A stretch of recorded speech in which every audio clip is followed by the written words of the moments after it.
an official conducting an initial inspection 8 days after the project enrollment has happened.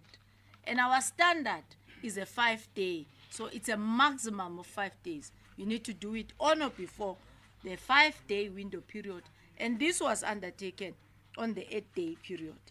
And this is not in line with our inspection control of NHBRC. More worrying was that the inspection reports included units which were yet to be constructed, which means you inspect in phases in a way, but also this was a holistic one. Let me touch a little bit on site occupational health and safety adherence. The investigation revealed several breaches on our occupational health and safety adherence standard in relation to construction.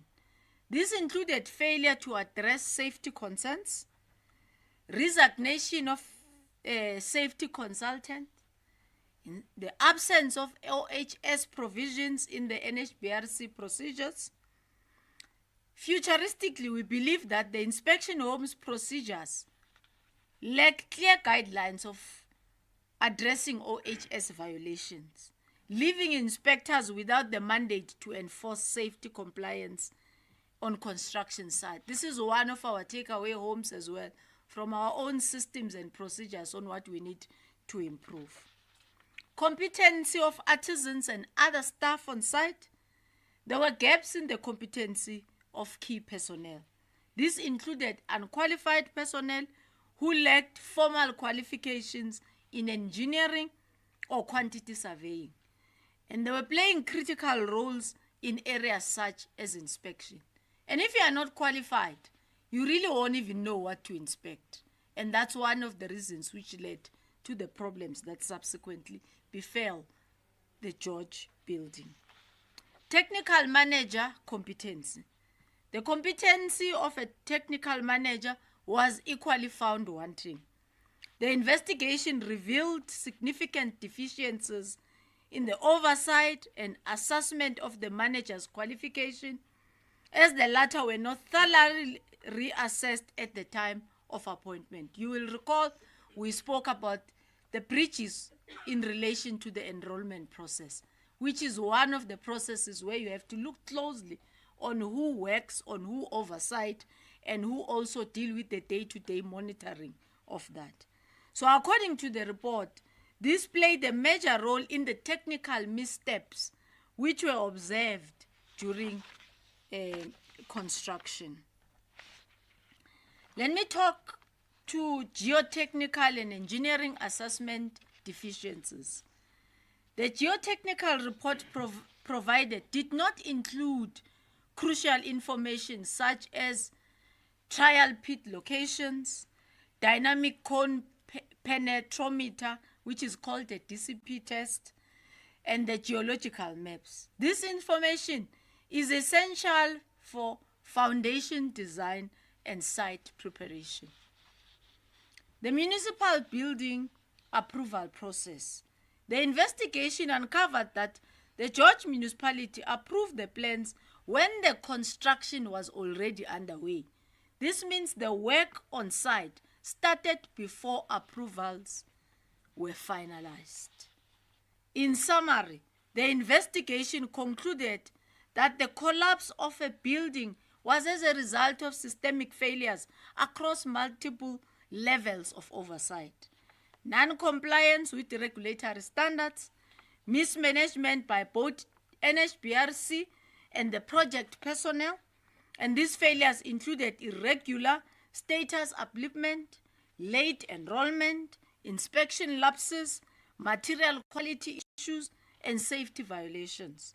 The report points lightly on the failures of the inspectors and internal control in as far as NHBRC is concerned. So based on these findings, the investigation report made several recommendations to enable NHBRC to improve its processes, thus ensuring enhanced quality assurance, transparency, and enforcement of efficiency, mainly to high-risk projects. This is to avert collapses, loss of lives, but also endangering even people who are working on site. These recommendations include, amongst others, NHBRC registration certificate must state clearly the type of the building a home builder or a builder is registered to construct. Also, NHBRC must establish a dedicated or an ad hoc peer review team to independently review high-risk projects such as multi-story buildings, meaning you can't be a player and a referee at the same time. You approve your process on high complex building. You don't even have someone who says, okay, let me just double check what you have done, if it's aligned with the standard of the industry. So we need to conduct comprehensive competency skills audit of inspectors as well, and develop thorough due diligence processes to evaluate all information submitted during the verification process. Yes, you can list that this person is qualified, this and that, but a thorough investigation and proof with regard to their qualification and technical expertise needs to be improved. The report went further to recommend that technical managers must be full-time on site during critical stages of construction, that inspection be conducted within 5 days as per our scheduled NHBRC guidelines, and that NHBRC staff must not be allowed to use another staff member login credentials for approval or for verification processes. The outcome of the investigation has also made recommendations that implicated officials to be held accountable for their actions. The charges that will be leveled against them include, amongst others, dereliction of duty, misconduct, negligence, dishonesty, and misrepresentation in official inspection reports. We will continue to monitor that this is done by following due processes. I must add also that there are charges which were referred further for SAPS investigation in areas where, as NHBRC, we do not carry a mandate to go beyond. And the construction company has been referred as well to SAPS for investigation. So based on the outcome of the investigation, NHBRC has since suspended the officials who have been mentioned in the report to enable more investigation into the matter. And we have since handed over a report into law enforcement agencies.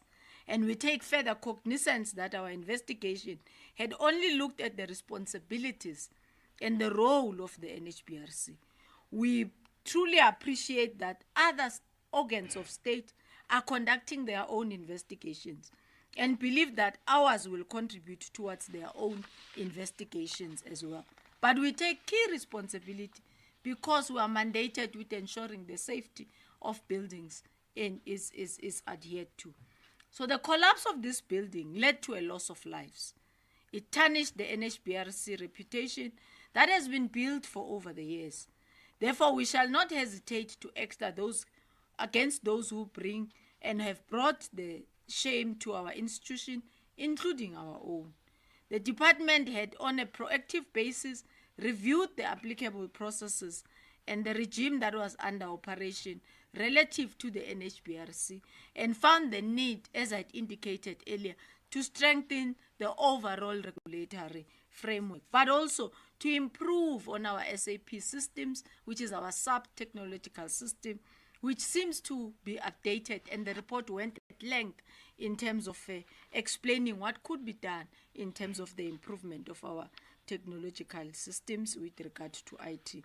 And the department, together with the entity, commenced with the working on drafting of the new bill to address the deficiencies, most of which mirror the findings contained in the report and the accompanying recommendations.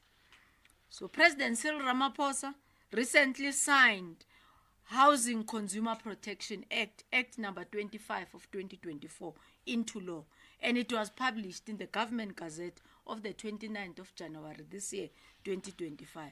This law, by its very own nature, introduces significant changes to the legislative framework of South Africa's home building industry. It actually even protects the consumer himself or herself.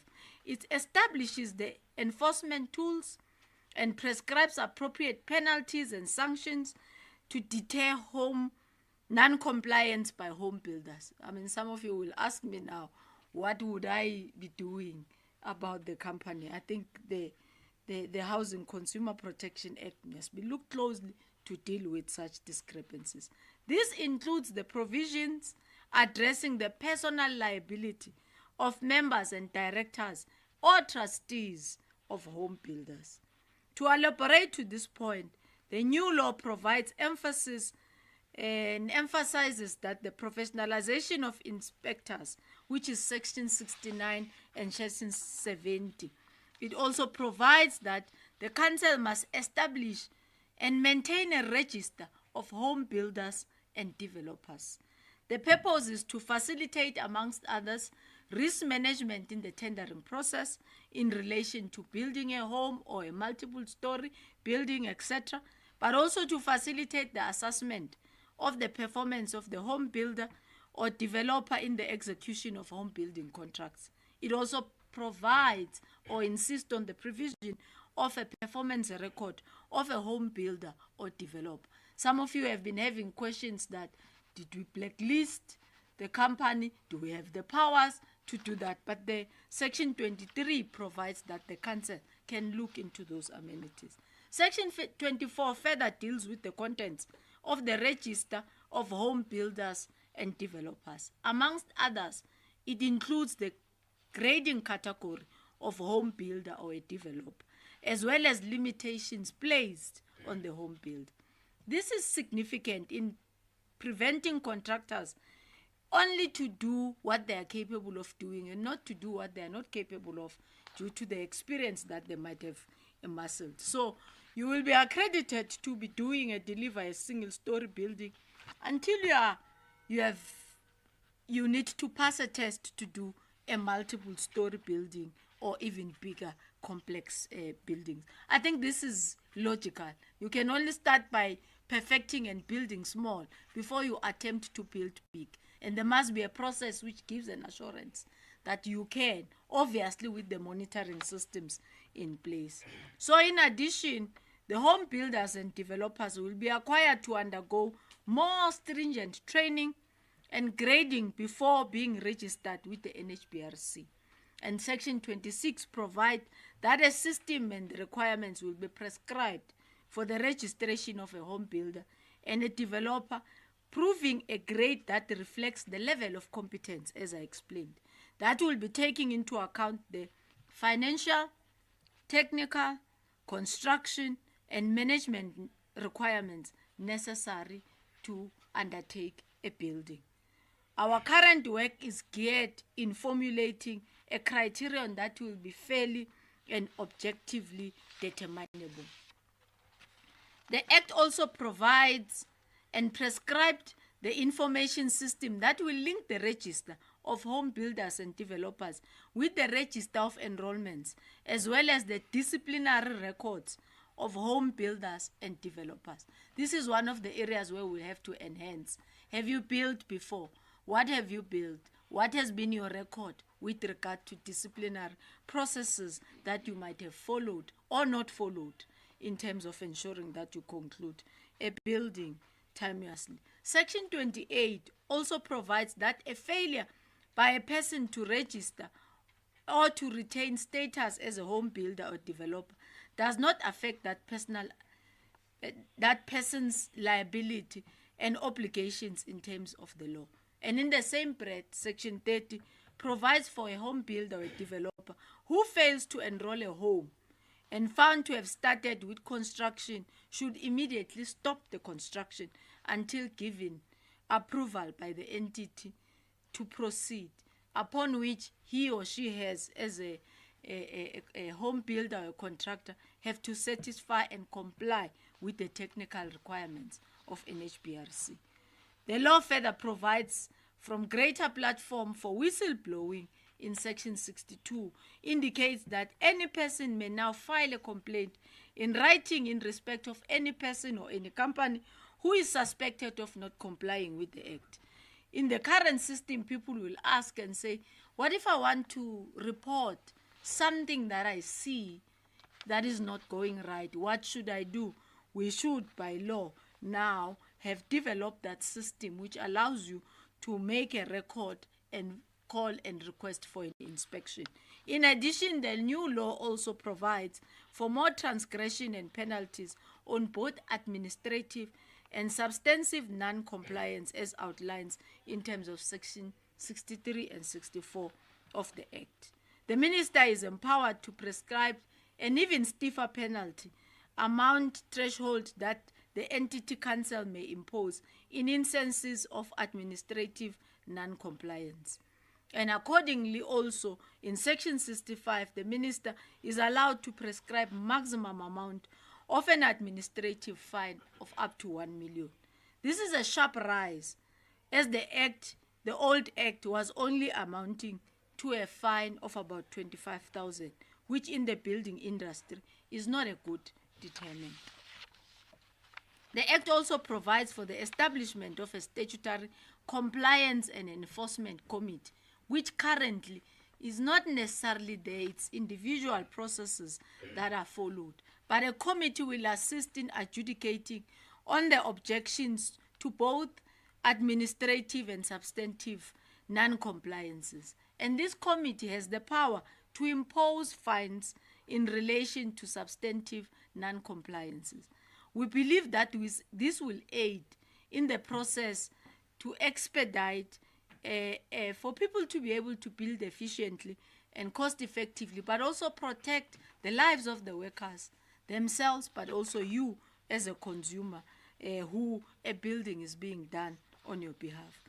In addition, the Act also provides that in case there are reasonable grounds to believe that the cause of underlying dispute or claim can be attributed to any action or omission by the developer or organ of state concerned, or the certification body or competent person, the Entity Council, NHBRC in this instance, may hold the developer or the organ of state or the certification body or that competent person accountable for the rectification or the cost of the rectification for that home. This will bring justice to many who have appointed developers, but at the end of it all, the building doesn't come out to be what passes and you have got no recourse on how you could follow through that.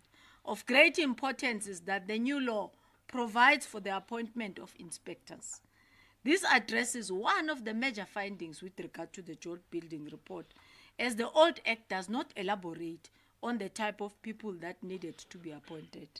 Section 69 therefore requires the Entity Council to approve the qualification of inspectors, that they must be issued or they may be issued with the appointment certificate as well as identification cards. So this implies that the grading of inspectors by the granting of the entity or the granting entity council to have the power to limit the powers of the inspector in accordance with his or her qualification of experience. You obviously can't be having 1 year experience or 2 and then be appointed to manage a complex building. It does show that you need to gain experience gradually so that you are able to avert challenges. Section 70, additionally, as I conclude, prevents inspectors and employees of council to receive gratification or engage in any activity that may undermine the integrity of the council.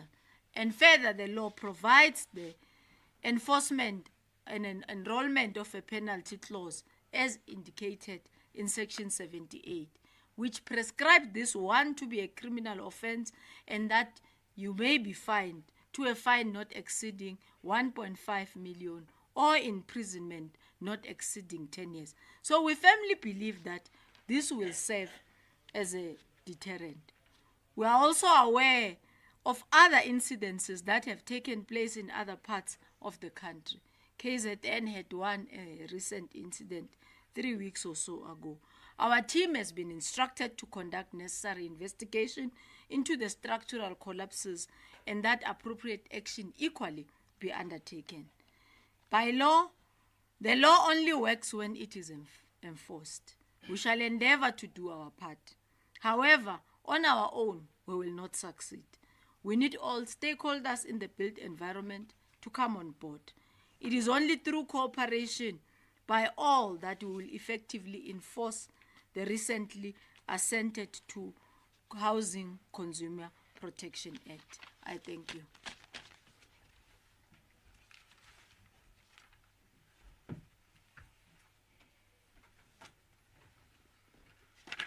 Thank you very much, Minister. A colleague has earlier indicated that will operate within the framework of the established tradition of the Minister giving a speech or release the statement, and then we interact. We also have colleagues on the call who will take colleagues firstly from those who are in the House, and then will gravitate towards those who are in the call to also give them an opportunity to pose questions post the statement as released by the Minister or read by the Minister.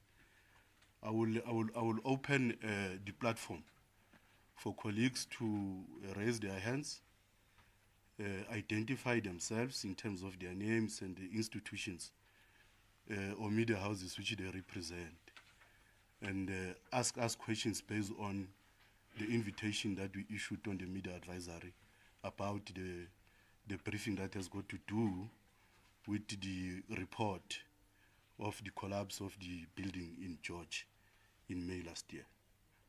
Colleagues, the platform is yours.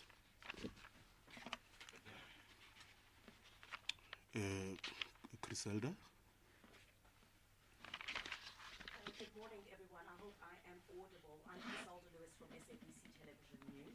I've got a number of questions. Forgive me, colleagues. Minister, you've indicated there are a number of system failures across several levels, and it's almost a year now that this incident has taken place, and perhaps the families could feel that there's been no justice. Nobody has truly been held accountable for that building collapse. Yes, indeed, you've indicated that the matter has been referred for charges, but no arrest has been made as yet at this particular time. Could we also get some clarification on exactly how many NHBRC officials have been suspended? Because this seems to have been a number of people that were involved in this, including, of course, the suspension of the accounting officer who is the CEO. Perhaps on that as well, how far is the investigation into the CEO? Is he likely to face charges as well? And finally, the council, you did indicate, Minister, could look into blacklisting the company. Who's to say that the company is not performing any duties now? Why has that not happened at this particular stage? That will be all. Thank you very much. Thank you very much, Matunga. Okay, Mangabantu from ANC. So let's mention some of the questions I wanted to ask, but just looking at the scope of these irregularities that you've mentioned, Minister, are you perhaps looking at other projects as well that have taken place in the country besides this project, the George project? If you're looking at some of the irregularities that you said had happened in the NHBRC, is it concerning for you that there were so many irregularities that were found, and perhaps just if you're looking at other projects that also took place in the country at this particular time frame, given that there were so many systemic changes, are there any other projects that you'll be looking into? Are there any other investigations that you're conducting? Thank you very much. Any further questions before I request the Minister and the Chairperson of the Council and the DG? He has just joined us during the delivering of the statement by the Minister to assist in sponsoring questions. My brother? I just wanted clarity on charges leveled against those implicated officials. I don't know, I might have missed it, but I just wanted clarity on the charges.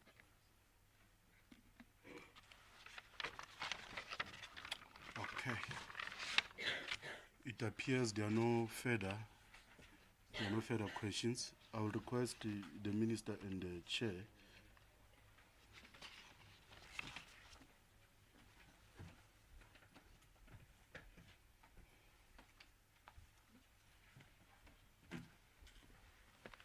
Okay, thank you very much. The department also attended to the release of the report with the portfolio committee on Friday. And at least there by law, I'm compelled to list individuals. And maybe out of interest, because really these are open discussions, they are recorded. You may want to deal closely with the area of what deals with how many suspensions, because I articulated them very well. But suffice to say that we have got a number of colleagues who, in our system, in the NHBRC, as employees, who were responsible for some of the steps which were not adhered to, who have already been placed on suspension, including the CEO, who we also, amongst others, is the board then, or the council then, felt that the response in terms of how the council treated the agency and the need and that the council had placed and emphasized in some of the things that need to happen with immediate effect, in terms of ensuring that the site is safeguarded and all that, so that investigation can ensue.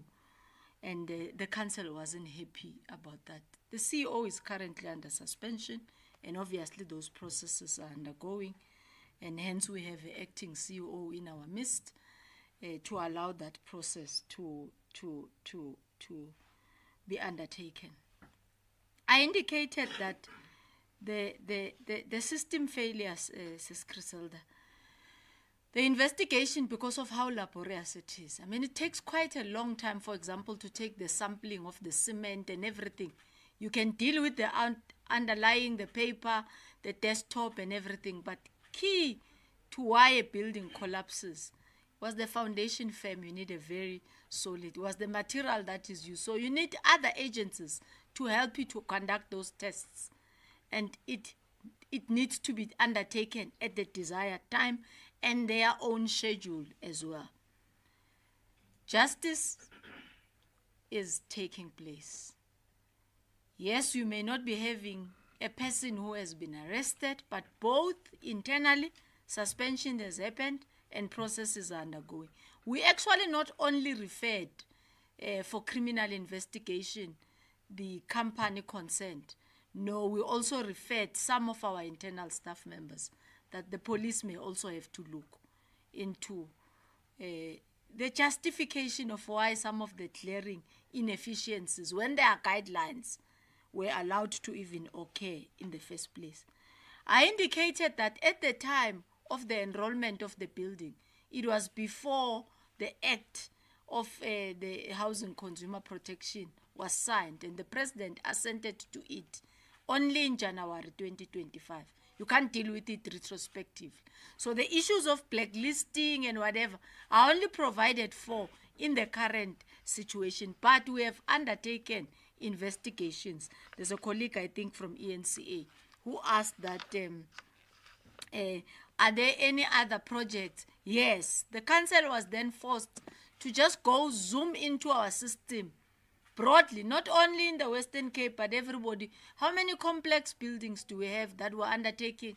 Are the processes done? Because this talks to the inefficiencies in our system, which also suggests that quarterly, which is what is another recommendation of the report, on how do we overhaul our own system, but also putting external measures that forces us to identify our own risk, to improve on our monitoring and evaluation in ensuring that we curb an incident of this nature, because you can't do it because there's a loss of life. It needs to be done so that you don't lose life. And this act allows us to deal with quite a number of elaborative issues that both ourselves as internal in the human settlement family and our developers are supposed to adhere to.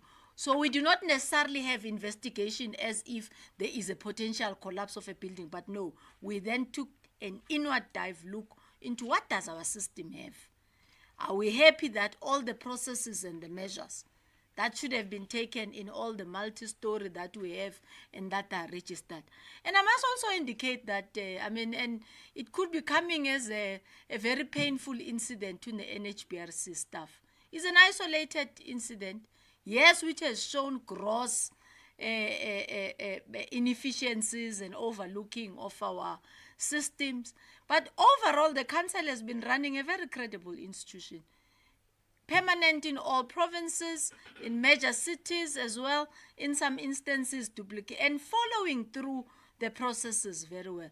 The cracks, yes, are always there in the system, and that is why we have to ensure that we measure in ensuring that we increase technologically. Your system needs to be advanced already IT-wise with regard to some of the learnings that you would have had, and move away from the manual type of things in terms of verifications, and maybe a system not issuing a certificate. Because you could imagine now, if you are not certified, it means every time, even if it's the same developer, when it puts an application, you have to go manually and count. Whereas if the system automated that if it has given you certificate 1, maybe your terms of reference when you are on certificate 10, you need to be assessed and accredited for another level and all that. This is not that the staff didn't do the work per se, but it's what the improvement of the system could be made to be how the systems are today, particularly when it comes to asset management. The bigger companies, you will know how do they assess and look into their own kitties as well.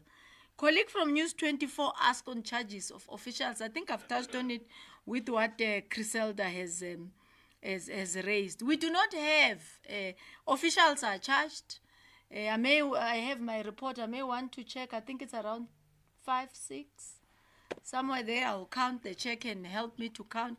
But as I say, I articulated them and even named them, which is what I may not be able to do today. But in the body that I was appearing, I'm compelled to be able to. I'm getting an assistance there from the CEO that there are 5 who have been charged, who are on suspension already. We do not determine the arrests, says Griselda. We can only refer. You know, whether SAPS will investigate, if what we call fast or efficient is 2 months, we do not have a say that. We only look into our system and say, hey, we think we want you to come and look at this and this, and we're not limiting you to that. They may be looking at this and that and then discover something else. They don't need our permission not to investigate what is not written there. But there were some underlying messages that the systems were also not just overlooked because of inefficiencies. There were creeping ins of man-made deficiencies, and for whatever reason. I mean, it can be that, for example, the municipality is unable to submit its form of its own overseeing of the building because they carry the responsibility. I'm sure some of you might have seen how Tuane just 2-3 days ago released a statement on one of their buildings on how they've dealt with a challenge. Yes, it's not a collapse, but in terms of the management, right? We had very difficulties as well with the cooperation. I wasn't amazed when I saw a statement explaining what I'm about to explain in the release. Is that, yes, there are different agencies in terms of being a state organ, but we can only register a building that has already finished its registration processes with the municipality. So in these instances, the relationship between our officials and our council and the municipality, in both of them overlooking, keep it just to us doesn't look like a coincidence. And we're not expecting that space, but we also has asked SAPS to say, how does a building start without the approval of a municipality? And further, without us overseeing what we're supposed to do. It looks like too convenient to be a lapse in system. I would have going to accept it if it was a lapse on our system only, that the municipal process is concluded and the person submits and we fault our systems ourselves only. But there is that relationship which you know over time will occur, because it's one and the same officials who work on approving buildings. On the other side, they develop relationships with developers and all that. So we can't pronounce on that. But I'm giving a reason why we thought capable bodies in law enforcement need to go and look into the areas which were not mandated, but all the suggestions were indicating that this is just not a normal mishap, which unfortunately led to loss of life, 34 of them. Otherwise, I emphasize that many of our NHBRC staff work appropriately. They deal with major buildings. You could imagine how many buildings are in the city of eThekwini that goes through NHBRC, and the process is outlined and is adhered to. You have got very few of such, the city of Johannesburg, and many more that they are able to thoroughly follow the processes. Unfortunately, this one also said to us, we need to relook closely into our processes and assist our officials as well to shine more. Thank you.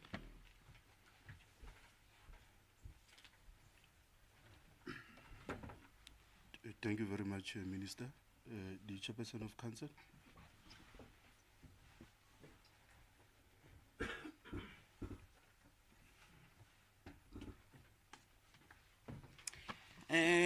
Good day to Minister, the DG, the team from NHBRC, as well as the most important people for this session, the media, who help us communicate with everyone in the country and outside the country.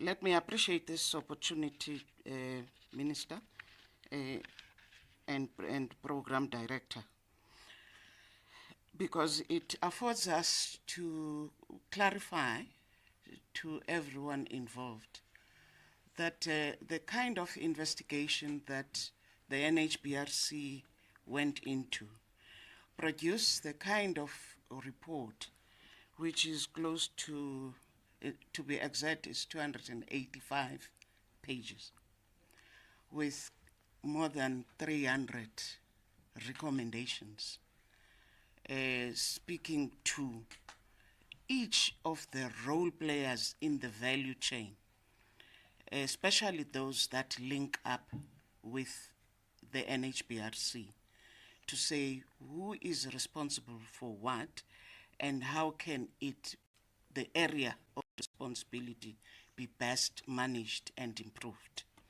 So it may be a huge task to in a setting of this nature to say for each, this is what we have done.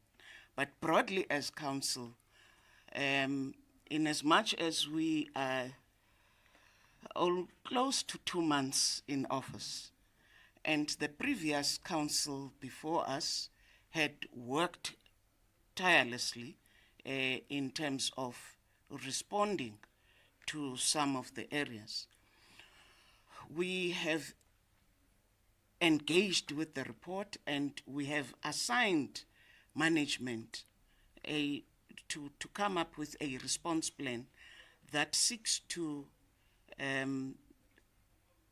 don't want to say, let me rather say, delineate the responsibilities so that there is no finger pointing later on that this was raised in the report, no, it was not supposed to be me, no, it was supposed to be that one, because that also comes into play in these kinds of investigations and report, as well as responses.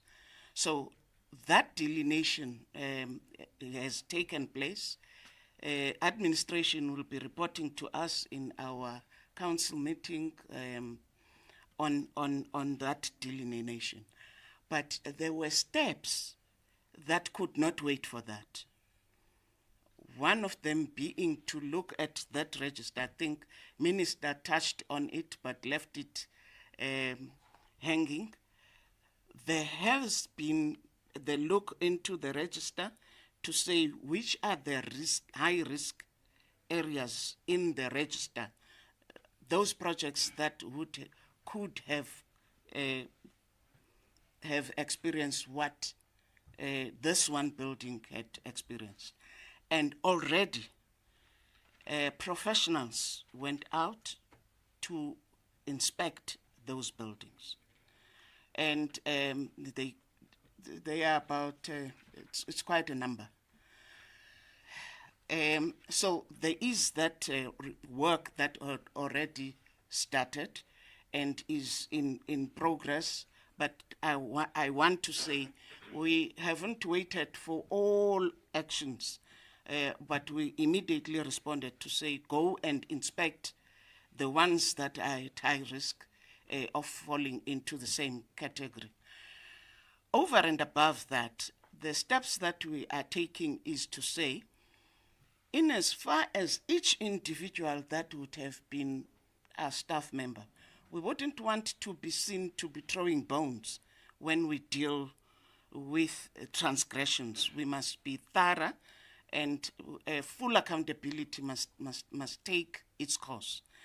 And therefore, we are appointing a team of HR specialists that are only going to focus on those disciplinary areas, because we wouldn't want to find that somebody got to be scot-free because of an administrative technicality. We want the process to be thorough. My last addition on justice. The fact that we went at length in dealing with this, we would want to see justice being done. It may seem like it's delayed, but the quality of the report that is in front of us is going to help us take the kind of steps and response that will make those families feel justice has been served.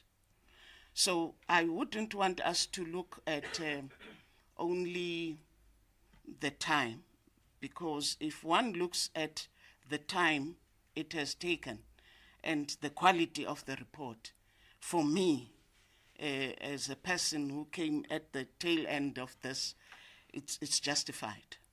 And we would want to see justice being done and seen to be done. Well, I think most of the questions have been responded to in terms of who's acting and all that. There has to be somebody acting. I know that the next question from media is that this is Hollywood. If you have to deal with people, you don't leave a vacuum. You have to ensure that the work that those who have been suspended were responsible for, that work is still carried on by a competent person. So that's how the council has responded, and we are hard at work to ensure that as this was a rude awakening call, but a call that I would say, in as much as it has really been so rude to all of us, but we must also commend the NHBRC management to some extent, because their contribution through the Act and looking at the gaps that they are experiencing in their day-to-day work, they realize that the only way to close these gaps in some of the areas is to ensure that legislation is enacted. That, for me, kind of balances the anger that one would have experienced, and as well as the foresight that one has in terms of where we would want to see the organization going. So that balance is necessary, but using this as that rude awakening call. I think I'm covered. Thank you very much.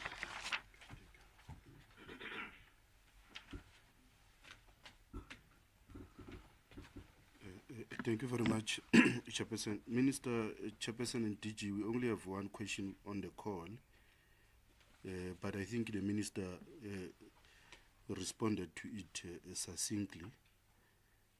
It's from, I'll just read it for sake of recording.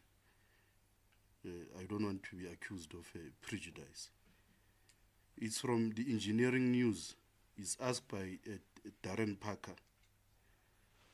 He's asking whether will the officials involved in misrepresentation and negligence or outright fraud using other officials' names to issue accreditation, etc., be held criminally liable for the deaths occurred, or will they only be dealt with internally, that is fired or suspended, etc.?